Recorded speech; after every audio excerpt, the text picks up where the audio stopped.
TD Ryan Unleashed is brought to you by Scott Ziman, your State Farm Insurance agent in DeKalb. Call 815-748-3101 or stop by at 2587 Sycamore Road, Suite D in DeKalb. Like a good neighbor, Scott Ziman and State Farm are there. Pizza Villa, pizza, pasta, sandwiches, and more at 824 West Lincoln Highway in DeKalb. Don't forget Kids Eat for Free on Thursday. For delivery or pickup, go to pizzavilla.com or call 815-758-8116.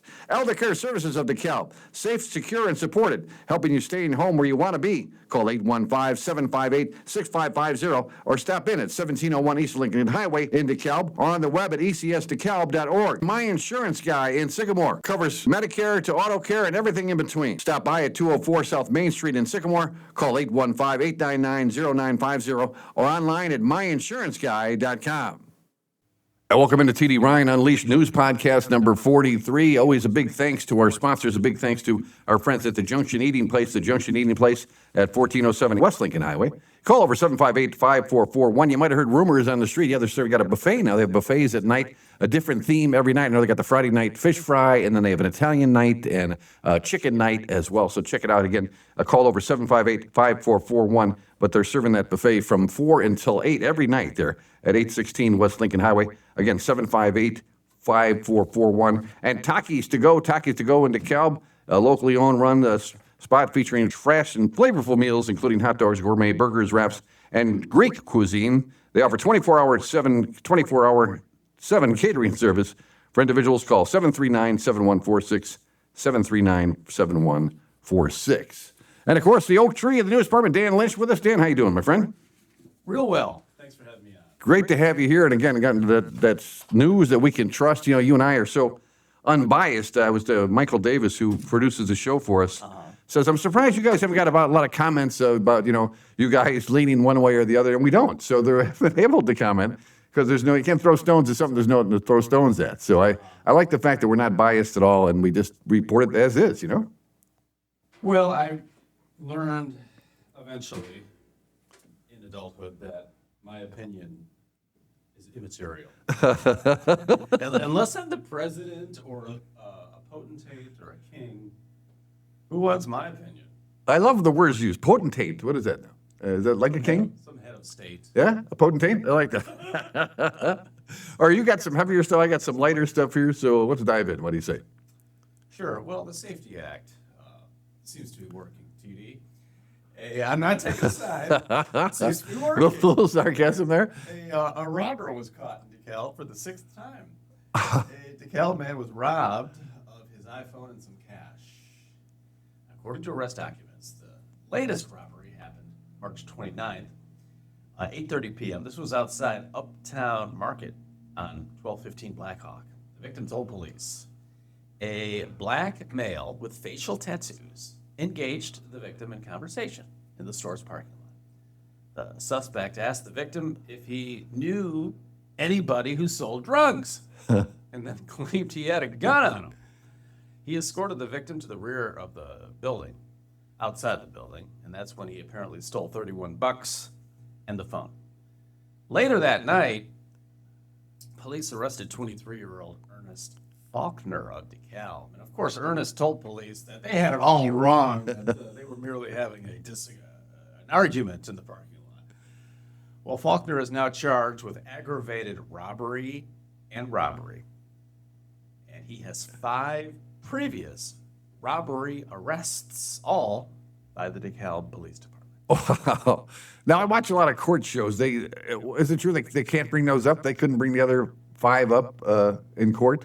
Or can they? Do you know how that works? Oh, it shows motive. Showing motive, Your Honor. Okay. I was wondering about that, whether you could bring up his past discretions or not. But obviously he got out and now is he out on bail again now? It didn't say in my report that he was released just yet. Okay. Yeah, but I think if you have facial tattoos, probably not a good idea to be holding people up. Pretty easy to kind of narrow you down there with that facial tattoo. Although nowadays I see a lot more people with the facial tattoos. I mean, I just can't believe that you're going to go that far. I'm thinking about the pain. Oh, and that too. Yeah. Oh, I saw a new treatment on Current Affair or whatever it is. $5,000 to $7,000, and they poke little holes in your face for I guess for women and men too, but They poke holes in your face, and then it fills it back up again. Your face naturally fills it back up again. $5,000 to get this little service done there. For a tattoo? No, for a thing to make your skin better. It was a Kim Kardashian thing I saw. Oh. $5,000 to $7,000 to get this thing done, where they just poke a lot of little holes in your face, and then your face fills it in, I guess. Makes your face look tighter. Some of these women, with their faces are so tight, it's just, well, the men too. Kenny Rogers was a prime. Remember when Kenny Rogers had the facial surgery done? Oh, he tightened up his face. He looked like a completely different person. I didn't know that about Kenny. Yeah. I figured Kenny wouldn't care about No, Kenny did. Kenny did care. Yeah, look up some of the recent I pictures. mean, women, I grew up with a lot of sisters. Women are more vain than men about their looks, where men are more apt to let themselves go a little bit. But what are the injections? Is it collagen, or is it what is it actually poison you're putting in your face to fill out the? When I heard that was poison, I'm like, wait a minute. Now that's probably not a good idea. Yeah, I don't know. I think the fillers and. I think of acupuncture when I think of poking your skin. Now I had that when I had the vertigo. I had some acupuncture done. Stuck a couple needles in my neck. Didn't seem to do anything, but I was game at that point, True, you were willing to try a lot of things. Yeah. So at that point, you got that under wraps? I do, thank God. Nice. So yeah, that vertigo was brutal. All right, so solar farms. We just had the candidate. Matter of fact, we'll be hearing that in a couple weeks. Rhonda Henke, who's running for District 1 in the DeKalb County Board. We're talking about solar farms, and Dan, here, Courtland area, a solar facility approved by DeKalb County Board. This was back on April 8th, so just yesterday. DeKalb County officials gave the go-ahead to developers behind a proposed 2-megawatt commercial solar facility in Courtland. If constructed, the commercial solar energy system would build out on 22-acre property northeast of the intersection of Barber Green and Fencemaker Roads. That's in your old area, right? You know where Fencemaker Road is? Fenstermaker. Fenstermaker, right? Very good. Yeah, it's also a song by Led Zeppelin. Okay, that's out north of Courtland. Okay. DeKalb County Board voted 18-3 to approve a special use permit request placed by the U.S. Heaven Sent Solar. Is that what they're calling themselves? The USS Heaven Sent Solar Company, a limited liability company for the project. Well, what we do is we give it a flowery name. The Heaven Sent Solar Company. Boy, you can't go wrong with that. Or what else you got, Dan? The DeKalb County Sheriff's Office is investigating leaving the scene of a property damage incident after deputies responded at 2:30 in the morning, April 3rd, to a 911 hang-up. This was at Route 30, U.S. Route 30 and Kane Road. According to the Sheriff's Office, deputies found a railroad crossing gate snapped off and blocking the eastbound lane, along with parts of a silver Tesla at the scene. Oh. No vehicles were found in the area. Union Pacific was notified and responded to repair the crossing gate. No one has been arrested. Wow. Did you see that lady with the bus driver who stopped on the railroad tracks and then barely got off with the bus full of kids? Oh. Yeah. It was just on the news yesterday. Just amazing that she thought she could clear it. She goes, I ain't standing. They have a audio recording of her from inside the bus saying, I ain't stopping for no train. And with the bus full of kids sitting there. And then, of course, they had the camera from inside where the kids are screaming and just, as a train goes by, I guess it nicked the back of the bus. That's how close she was. Oh, the engineer must have had a heart attack. Oh, man, I never realized that. They talked about the engineers and the psychological, hitting. Imagine that you're an engineer and you hit somebody committing suicide by the train, which unfortunately was commonplace around here, to live with that. I mean, just, there's no undoing. You can't unsee that, Just can't imagine what that must be like. I was on a bus when the gate was going back up. The eager bus driver shot across and hit it, knocked it off. Is that right? And we were all, the kids, just going crazy. No one was hurt. Oh, okay. But I mean, I feel for these bus drivers. That's I do. Oh, I totally do. But man, when I was in grade school, we had a hippie bus driver. Remember, he would play rock and roll music on the thing, and I don't know what kind of safety standards he had to pass, But it was like back then, it was a little casual. Thing I always, we talked to State Representative Jeff Kiker about this, about seatbelts on buses, especially children's buses. There's been a lot of pros and cons. Obviously, the big one is if, God forbid, the kids are strapped in and there's a fire on the bus and the kids can't get out. Yeah. That would be tragic. But yet the idea of these kids just floating around the bus when it's on the highway, kind of scary too. Well, that's why they made the seats large and firm, but cushiony. Oh, they did? Okay. They didn't like them, I was told, because kids would fight with them. Okay. You got a hunk of steel, Right. and then a nylon belt, and they were just Oh, man. clocking each other with them. Wow. That was the See, that's something I didn't even think about. There you go. Yeah. so All right, going to college now. I myself, I graduated with a 1.7 grade point average from Niles West. I had no intention of going to college. Then I had to go to Oakton Community College to get my grade point average up. Then went to a proud graduate of UW Whitewater, Wisconsin. But there's a new thing now, no fees, essays, or recommendations. Illinois high school students can now use a new program to apply for college. The Illinois high school juniors can now pre-apply for college under a new program.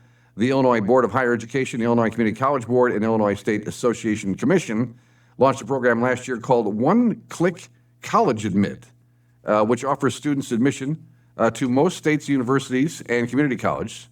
Also open for community students are at the pace to get their associate's degree and they want to transfer to a public four-year university. Students who take advantage of the program receive direct college admissions offered based only on their grade point average, without applications, essays, letter of recommendations, or application fees. Now, did you go through that whole process, Dan? Did you apply for colleges? My grandkids are doing it right now. Boy. yeah, and like you, I had a low GPA, and I knew that I had to go the JUCO route if I did. What I would emphasize is that's an important time in your life, and we all need a paycheck, even if you have some money. Right. Even if you come from some money, life is kind of long, and you need a paycheck. Yeah.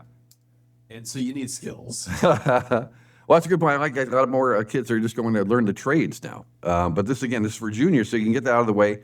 You can go to oneclickadmit.org. Parents or guardians are required to complete the form by the students younger than 18. Deadline for juniors is May 22nd to do that. In addition, all state community colleges, 10 of 12 state public universities participating in the program, including Northern Illinois University. So that's a good idea. The NIU has received about 2,000 more admission applicants from high school compared to last year. Vice President of Enrollment Management, Marketing, how's that for a title? Vice President of Enrollment Management, Marketing, and Communications, Saul Jensen said, adding he thought it was fair to attribute the increase to the one-click college admit program. So there you go. Although it seems like the trend of kids going to college is going the other way now, where they realize, like you said, you need a paycheck, and you're 4 years at a university, you get yourself buried in a financial hole before you even start working. Yeah, I mean, the debt. I've never had significant debt other than my house. Have you? Well, I had a college loan that I had a brother who told me, don't worry about it, blow it off, and then ultimately you claim bankruptcy. That was my advice I was getting, which I learned that you can't claim bankruptcy with a student loan. You could file bankruptcy, but then you still owe for the student loan. So I had a bunch of penalties and things, but I finally paying that thing off felt great. But real stupid, because you get a year deferment after you graduate. There's 1 year before you have to start paying it back. And of course, I did that, and I tried to keep it going, and paid dearly for it. So, Yeah, when you're getting established in your career, you're not getting paid as much. yeah. So it's a vicious cycle. You hear about these people with all this debt. Although I hear about doctors and stuff, and I'm like, come on, you're a doctor, for God's sakes. You'd be able to pay that. Dentists. Yeah, dentist. Jeez. I hear them on the Ramsey show say, "Oh, we have $350,000 in debt." Right. What do? Oh, we're dentists. Both of them, and they got $350,000 in debt. It's like, I mean, debt is scary, and that would. I feel bad for people who have it. Yeah. I had a buddy who paid it off in his 50s. okay. His college debt. Hey, remember people would take their whole lives to pay off their mortgage? I remember my parents' friends having a big party. 40 years it took them to pay off their mortgage. But they had a mortgage burning. They burned the mortgage party back in the day. That's when the mortgage rates were like 17, 18% people were paying. 17. Yeah. Okay. Can you believe that? That's why it took them 40 years to pay off the mortgage. It's like, Yeah. but that meant a lot to people. Now, I don't know if people don't want to buy houses as much now. All right, what do you got? We got another one? What do you got? A DeKalb man suffered a fractured neck Ouch. after he was beaten with a tire iron by a couple of gals. According to arrest documents, on March 30th, at around 10:43 at night, police arrived at 915 Crane Drive. The officer was approached by a lady with a tire iron. She told police that her sister was attacked by her boyfriend inside a car. The lady with the tire iron, reporting to police, her name Gracie Page, she admitted that she struck the boyfriend with the tire iron. Oh, my gosh. Police watched surveillance and found video that didn't confirm her story about the attack inside the car from the boyfriend. However, police did confirm that Gracie and her sister were beating the boyfriend outside the car with the device. Police then found the boyfriend lying on the ground, bloodied with injuries to his head. He was taken to KCH with multiple head injuries. Wow. 28-year-old Gracie Page is now charged with 2 counts of aggravated battery and mob action. Holy cow. So she still got the tire in her hand when she approaches the police officers. Yeah. Wow. But see the videotape, man, everything's on video. Yes, it was on video, and a lot of people in that parking lot, too, at 10:43 at night. But her story didn't jibe with the video, right? It was Apparently. inconclusive. Yeah, okay. Yeah. Of course, it's at night, in a car. Boy, you're just talking about getting hit with a seatbelt, getting hit with a tire iron. Man. I had one of those little billy clubs that a guy gave me and had in the back of my car, and I remember I got stopped by a police officer, and he went and looked through the car. And he goes, this is illegal. He goes, you can't even carry a baseball bat in your back seat. And I go, what? He goes, that's a lethal weapon. He goes, you got a baseball bat, you got to put it in your trunk. Do you always put your baseball bat in the trunk? No.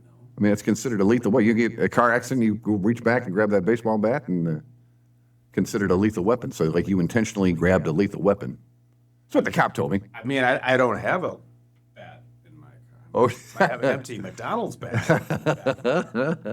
All right, you got the tire iron in the back, in case you need that. DeKalb's Chamber Local Showcase is coming on April 23rd. More than 80 vendors are going to be there. The annual showcase, Spring Exposition, will be from 3:30 to 7 p.m. at the Northern Illinois University, there at the Convocation Center. That's 1525 West Lincoln Highway. We used to cover that every year for the radio station. Showcase includes 80 vendors featuring employment opportunities, prizes, and active displays, games, and giveaways. Vendors and sponsorship registration is available. Chamber members will receive a discounted booth. Early bird registration rates will also apply through March show and so forth. Registration deadline is April 16th. To register or sponsor the debate at DeKalb.org. So 80 vendors there, boy, with the, they give away some pretty good swag. I know people that show up here, they get the little bag, and they collect all the rulers and erasers and things they're giving away. But why not? Giving away a chip clip. A what? A chip clip? What is that now? No, a big clip to put on your bag of Ruffles. Oh, A chip clip. oh, chip clip. Okay, we have a series of those actually because we Pens, they give away pens. pens are good. Yeah, magnets. Got a bunch on the refrigerator. Oh, refrigerator covered with it. But those are great events there. So go check that out. Again, that's coming up on April 23rd at the Convocation Center. Okay. What else you got? A DeKalb man is accused of driving impaired without any plates on his vehicle. April 6th, just before 5 p.m., this is in Ogle County. Deputies conducted a traffic stop on Powers Road in Hillcrest. 46-year-old Ryan Ray of DeKalb was pulled over on a DeKalb County warrant for criminal damage to property. He was also charged with DUI alcohol and was issued citations for having no front license plate and no rear license plate. He didn't even have a side license plate. He also had no insurance. Yeah, why not put that in the mix there? Yeah, again, you want to have a lot of mercy for somebody who's going to go intoxicated and driving a car with no license plates. And expect everything to be okay. I had a front headlight out in my car when I was out in Denver, and I got stopped 4 times. I think I told you that. My sister told me several times. She goes, "Got to get that headlight fixed. They'll stop you in a heartbeat." I go, "Nah, it's fine." So about the 4th time, I agreed. Now you're gonna get that fixed, right? You tell the officer you're gonna get it fixed. So the other 3 let me go. It's like I promised I was gonna get it fixed, But the 3rd one gave me one of those little citations that you had to go and prove that you got the light fixed. Do you ever have to do that? I mean, we've all been there. Yeah. You work every day. Right. You got a headlight out. when work is done, you go home, you're hungry, and then you're vegging on the couch, and it's like, oh, I got to go fix this thing. I mean, and you kind of put it off for a few weeks. Right. But eventually, you get it done. Right. And you don't go DUI driving when you got the headlight on. Speaking about education, we're just talking about how easy it is to register now at NIU, even as a junior. Well, there's a teach out at NIU Community to Springfield for funding push. The faculty and staff students are planning a trip to Springfield on April 16 as part of the teach out. The planned event advocates for increasing state funding to public universities. The event is expected to bring together participants from NIU and other institutions across Illinois, have attendees travel to by bus early in the morning and meet at the state legislature and conclude the day with a rally at the Illinois State Capitol. AFSCAM Local 1890, a trade union representing NIU employees, is also involved in the event. The core demands of the teach out is that the state legislature begin taking its duty seriously to serve the students of Illinois and its way to appropriate for a state that wants to support its citizens. Now, I know NIU, University of Illinois is doing great right now, right? I mean, aren't they actually turning people away? Or I know their enrollment is way up. I heard that too. Okay. Yeah, I don't have any hard evidence. Yeah, so not all the state schools are in need of the help is my point here. NIU receives approximately 55% of its calculated funding target from 2024, reported by the Illinois Board of Higher Education. Of an estimated $388 million target, the university received about $215 million, resulting in a $172 million gap. This is about NIU. The sponsor said that calls to take action in this way that is different from our usual mode of operation. So they're going to go right to the legislators. They kind of like that. Go right to the people that can do it and let their feelings be known. So we'll see how that plays out. U of I has this beautiful quad. I know Northern is working on a quad. Uh-huh. That was the plan with closing part of that street, Castle. Right. Have you heard anything? I haven't heard anything about that, no. I always think of hacky sack when I think of a quad. And Frisbees.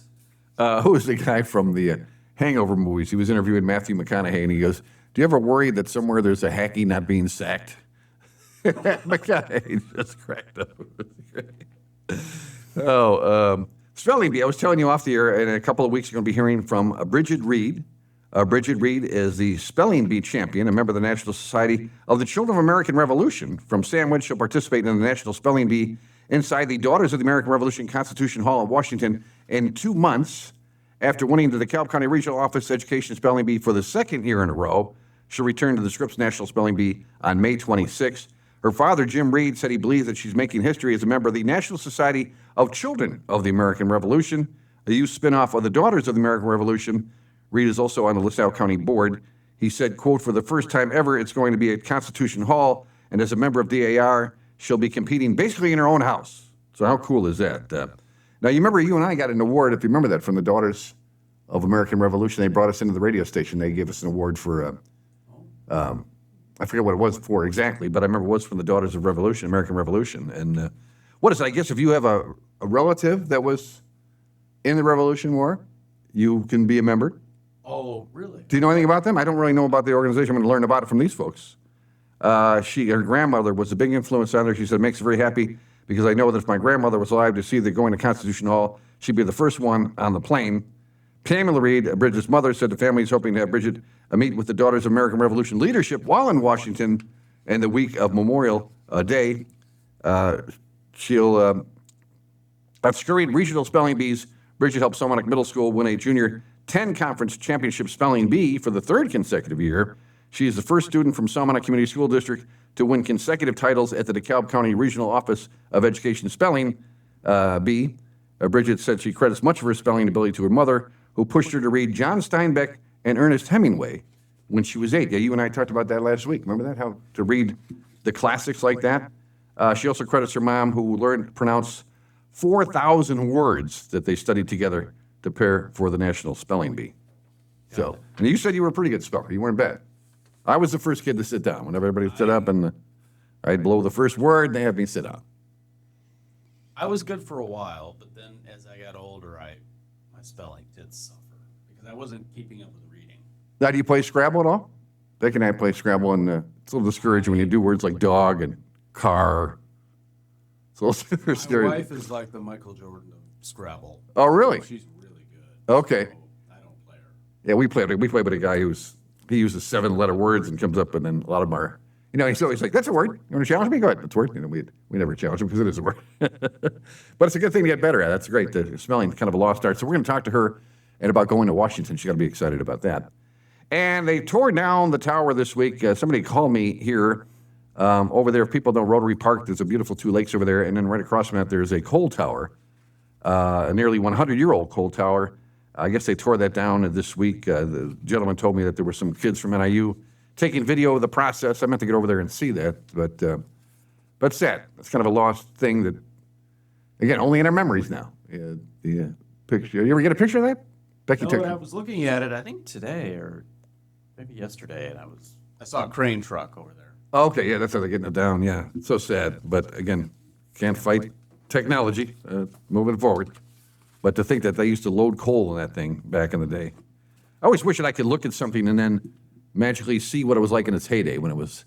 Because you see these old abandoned buildings. I'm like, that was a brand new building at one point, and there was a reason they built that. And what was going on there, And then how things just go south, Are you got any more news? What else you got for news? One more. One more? House Republican. Where's Jeff Kiger when you need him?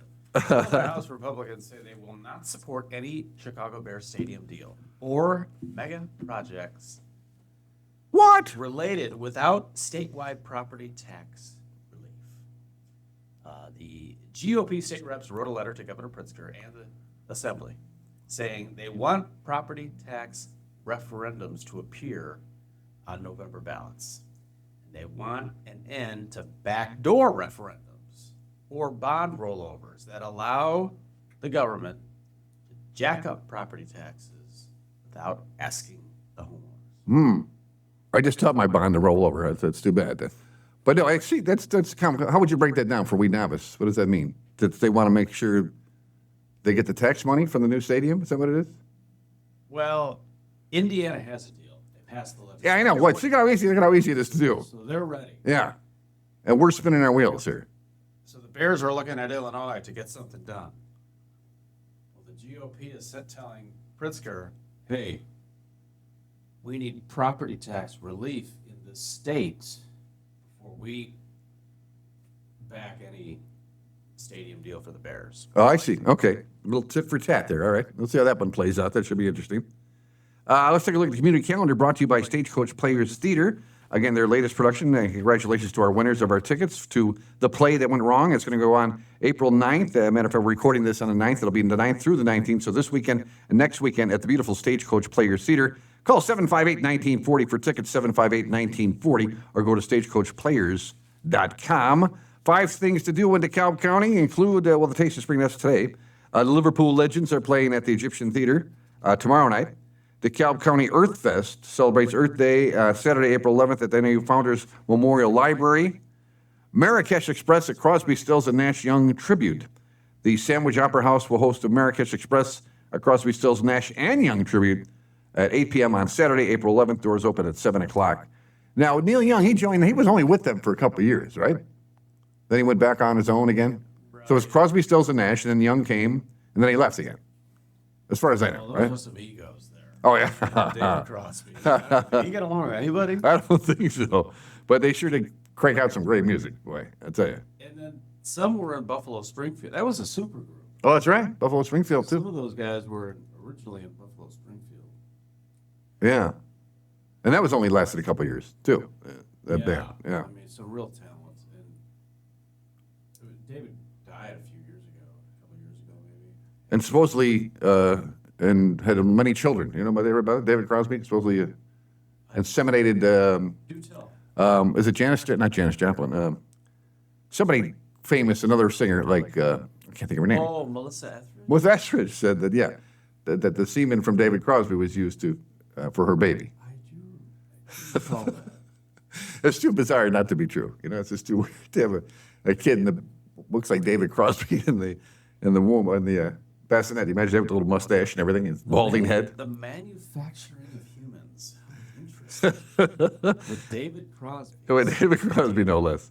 And finally, yes, the History of Improv and the American Experience. The DeKalb Public Library present this free program at 1 p.m. Saturday, April 11th, about improv comedy through the years. And again, Second City Television. I told you, I took classes at Second City in Chicago, and I realized how difficult it is to do improv.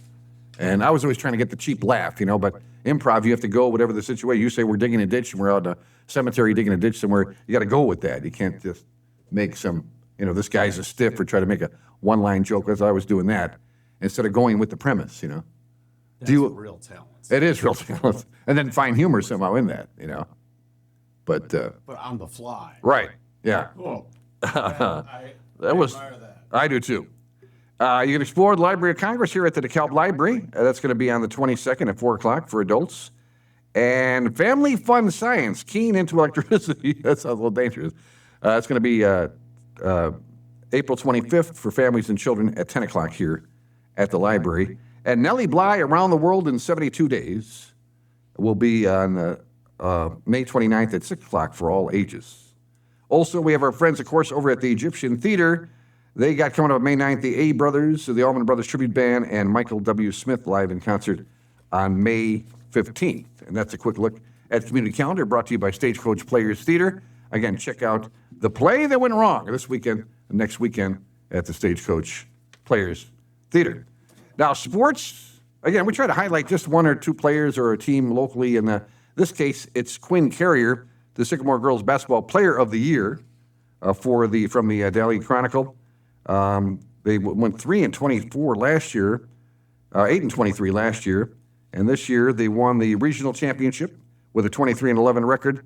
Avenged a sweep at the hands of DeKalb and beat the Barbs in the biggest stage of the year. They won the regional for the ninth time since 2013. Carrier was the first and second team in every major statistical category. She averaged 17 points, 3 assists, 2.4 steals, and 6 rebounds per game. She knocked down 31% of her three-pointers and 70% of her free throws. So congratulations to Quinn. What a turnaround. I know, man, in 1 year they did that. And this one's for you and me, Dan, because this was in my ARP magazine. He's a left-handed pitcher, and the caption is, at 70, he pitches to Giants. Before the San Francisco team faces a lefty pitcher, John Yadel suits up. So this guy is 70 years old. He's been pitching batting practice. There's not a lot of 70-year-olds who've been out doing it for the Giants for 41 years. It started by chance 4.5 years in minor leagues before he got a real job. A buddy of his, Ricky Adams, who was playing for the Giants while I was visiting Candlestick Park in 1985, some of the coaches said they had sore arms and asked if I'd throw batting practice. I had a blast. They gave me $20 for the day. Now, whenever they're going to face a left-handed pitcher, I'm in there. I leave my office, I drive to the stadium, and perhaps fly over wherever they're playing. And often at the very last minute, as the batters warm up, they ask me to hurl specific pitches at them. Their favorite part, the Giant slugger Barry Bonds would ask for curveballs, sliders, and changeups. He worked harder than anybody else. He was an experience I'll never forget, he said. He said I could throw 80 miles an hour if I stand 10 feet in front of the pitcher's mound, which is what he does. So he can still bring it at 80 at the age of 70. And he's a lefty. He says he gardens for a day and he'll be sore as heck the next day, but he can throw all day long and his arm is fine. So not an April Fool. No, this is a real story in the art. Sid Man, there's the guy pitching. Pitching to the Giants, pitching batting practice, and doing it at 70 years old. What a dream, man, to do that. Well, older men need to keep moving. Yes. I was just reading about it. Morgan Freeman. I just saw an interview with Morgan Freeman. He said the key is to keep moving. You got to keep moving. So that's a great story about that guy. 70 years old. Did you fall for the Sid Finch Oh, yes. April Fool's joke? Who was that, Frank Ryan, who in the back of the Sports Illustrated? Because I think he even had a picture or something, I remember. Yeah. And he had size 15 feet, wasn't there? Or size 15 feet? Were you thinking the Cubs are in trouble? Yes. Because this guy was on the Mets. On the Mets, yeah. Throwing 140 miles an hour. Is that what they said, 140? Who's around there? Yeah, it was around there. And I got Sports Illustrated when I was 13, which is weird, but because I just looked at the pictures, and No, I always loved the last page. I always it was the best thing in the Sports Illustrated was that Frank Ryan last page thing. Frank DeFord. Oh, Frank DeFord, yeah. Yeah, and I was thinking, well, the Cubs are in serious trouble. This guy can bring it. Taking a look now at the obituary report. Gina Marie Unger, age 61 of DeKalb, passed away, a graduate of DeKalb High School. She was in the choir and color guard. She was the youngest of four. She sang and danced with her sister Kathy doing puzzles. She was born on her sister's 5th birthday, and the two loved holiday outings and seeing Wicked together in Chicago. Gina lived, I love this one because I know music is important to you, Dan. Gina lived her life to the soundtrack all of her own, from belting out White Rabbit at a karaoke singing. I was thinking White Rabbit would be a great song to do karaoke. Great Grace Slick. Yeah. Lived her life soundtrack White Rabbit. She especially loved the music for REM, Led Zeppelin, REO Speedwagon, and the Bangles. She was happily snuggling with her beloved cats Willow and Beckett and enjoyed Supernatural, The X-Files, Stranger Things, and Anne Rice novels as well. So Robert Plant, did you see him? He was just on Stephen Colbert, I think, 2 nights ago, and sang. He sounded great. I think he's 81. Sounded great. He looked 81. Let's put it that way. But he sounded fantastic, though. Was he singing old Zeppelin Yeah, songs? I'm trying to remember which one he did. Ramble On. He did Ramble On. What? It was great. Really great performance of that. And this, unfortunately, I didn't figure it out until I was reading the obit that this, unfortunately, is the DeKalb firefighter that we lost, Juan Angel Gasca, just 22 years old. Juan was the oldest sibling, had 3 sisters, Paolo, Jennifer, and Jocelyn, who we love so much, wanted the best for her and always supported. He was a loved big brother. Juan met the love of his life, Leah, in 2019. They spent 7 wonderful years together, proposed to her on August 19, 2025, was so excited to spend the rest of his life with her. He loved her with his whole heart. He attended Genoa Kingston High School, where he participated in football and baseball. Baseball was his favorite. He attended KEC and fell in love with firefighting. He then became an EMT and later worked at various departments, including Kirkland, Malta, Huntley, and Genoa. Juan furthered his education and became a paramedic and began his career as a firefighter paramedic at the DeKalb Fire Department. He spent 4 years at the department making so many new brothers and sisters that loved deeply and built a strong bond with him. He's always enjoyed teaching kids about fire safety and being part of the AFFI Honor Guard as well. So he will be sorely missed, and such a sad thing at such a young age, and to accomplish everything he did at that age, and was just going to start his life as a paramedic firefighter. Just Boy, life was kind of just beginning for him. Yeah. What is he, 26? 22, yeah, 26, yes. So again, our hearts go out to the family, and God bless them. They'll have the funeral mass will be held on Saturday at 11:30 at St. Catherine's of Genoa Church in Genoa. And then also, I thought I had one more. Oh, we did. That's right. And then, of course, Steve Bickerland. We're going to do a tribute show to Steve Bickerland coming up here in the near future.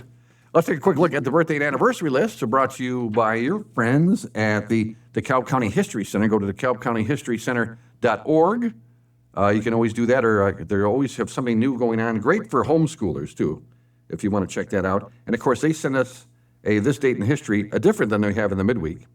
DeKalb was initially organized in 1856. In February 1877, an election was held to ascertain the wishes of the legal voters in reference to an incorporation of DeKalb as a city, a majority of the voters being in favor of such an organization. The first election for the city officers was held on the 3rd Tuesday in 1877. Sycamore School District discussed plans to construct the first stage of a modern high school building. The voters approved this construction by a vote of 859 to 508 on April 12, 1958. The new building was used in September 1960. The building is heated electrically, one of the first such schools in Illinois. Oh. I didn't know that. Sycamore High School, one of the first ones heated electrically. And DeKalb banks made a $2 bill available on April 3rd, 1976, the first day Rainer digital currency returned to circulation. The significance of the date was that April 13th was the birthday of Thomas Jefferson, who appears on the $2 bill. Oh, that would have been a great trivia question. $2 bills stopped in 1966 for several reasons, including that people thought it was bad luck.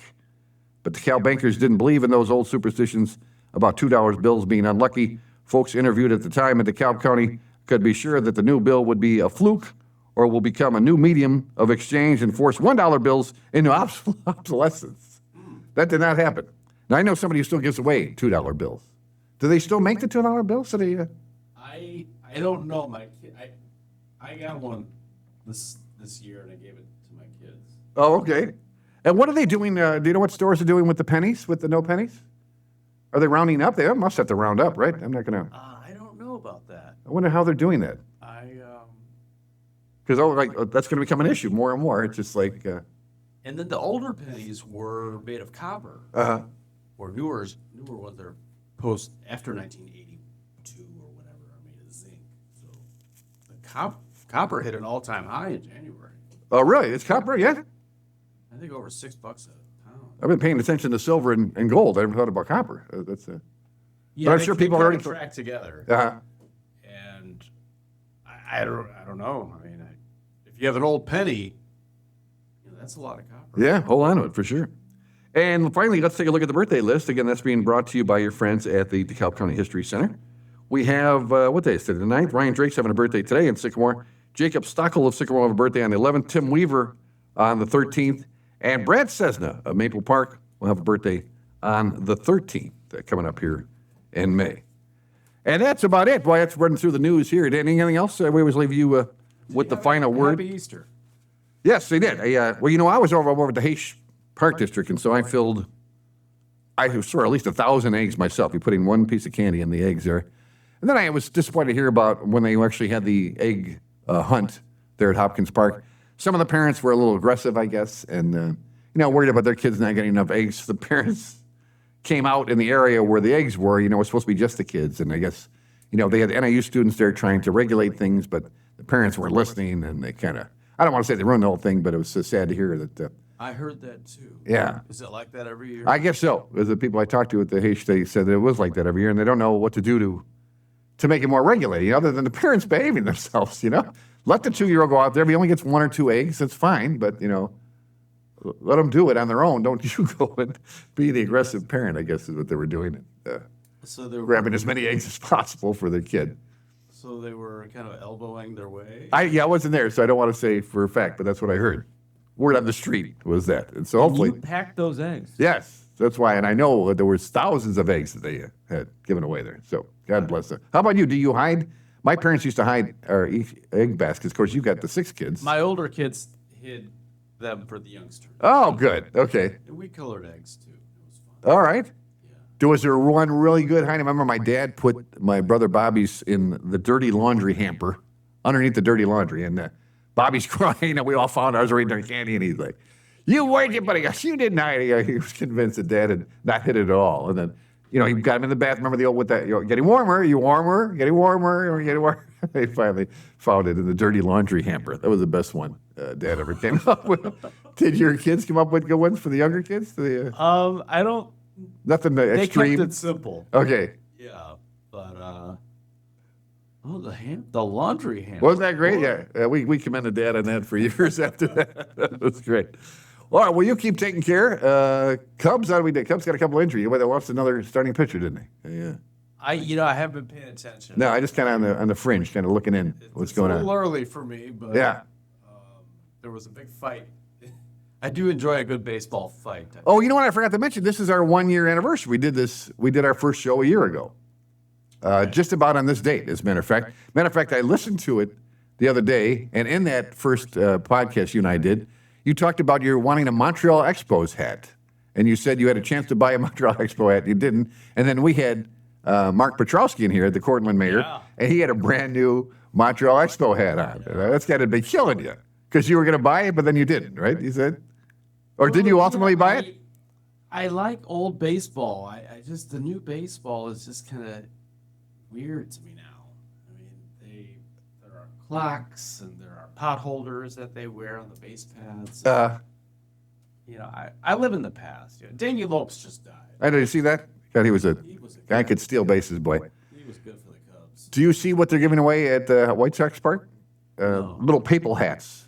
They have little Pope hats with a White Sox logo in the middle, in honor of Pope Leo. So I think that's pretty cool. I think that's going to be a Friday night giveaway, little papal hats for the White Sox fans. I went to a Cubs game last summer, and the vendors out on the street, they had a lot of Sox gear and Cubs gear, but the White Sox gear, in regards to the Pope, were hilarious. I bet. I know. They're milking that for all it's worth. And why not, too? He's admitted White Sox fan, so why not go with that? All right, thank you, Dan, for what you do. Big thanks to Michael Davis, my nephew who gets us on the air every day. And that's TD Ryan Unleashed News Podcast number 43. 43?